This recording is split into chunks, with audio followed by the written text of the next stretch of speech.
Welcome back. Tonight, new technology is normalizing the way people spy on each other. That's right. And as more and more of the details of our private lives end up in texts, on social media, and in photos, it's also leading to more and more people snooping on cell phones.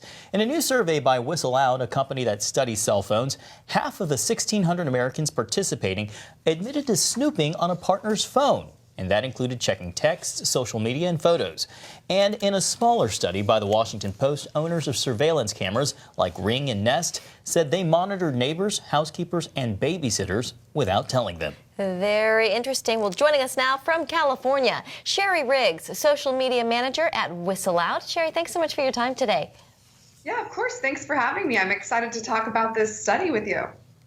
So Sherry, why are people spying on each other? Well, there are a few reasons, but our study found that people are mainly snooping on their partner's phones due to suspicion. So those suspicions could be cheating, talking to an ex, browser history, or maybe even inappropriate photos, anything along those lines. But 31% of people in our study say it's okay to snoop if you're suspicious of your partner. With more and more of our private lives becoming digitized, how much is technology normalizing the way people keep tabs on each other? Is this becoming more common? Well, I wouldn't say it's necessarily normalizing it, but it is making it easier to maybe access your cell phones, or now we even have smartwatches and tablets, laptops, smart TVs that are all connected to our phones, to all of our information. So it's making it easier for loved ones or even strangers potentially to look up our information and see what we're doing online.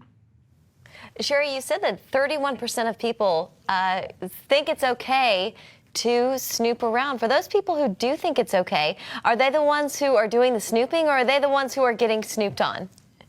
They are the ones doing the snooping. Yeah, we found that of the people who say it's okay to snoop, 48% of women think it's okay, and about 31% of men think it's okay to snoop if you're suspicious of your partner. So what happens in these relationships after people look or snoop on each other's phones? What's the fallout?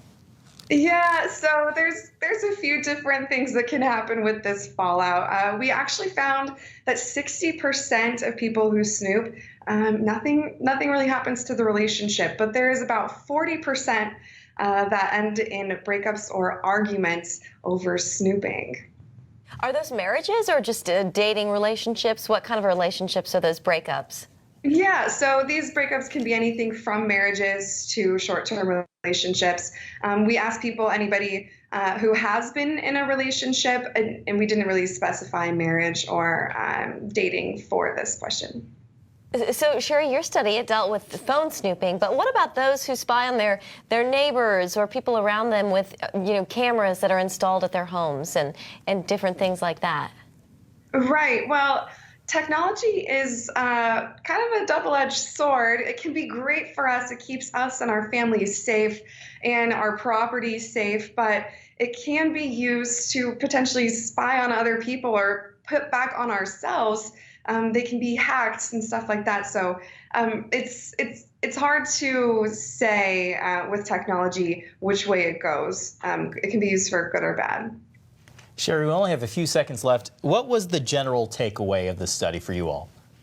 The general takeaway is that you need to be really communicative with your partner when it comes to your cell phone, because you can avoid these fights, you can avoid these breakups if you have solid rules set with looking at each other's phones and stuff like that.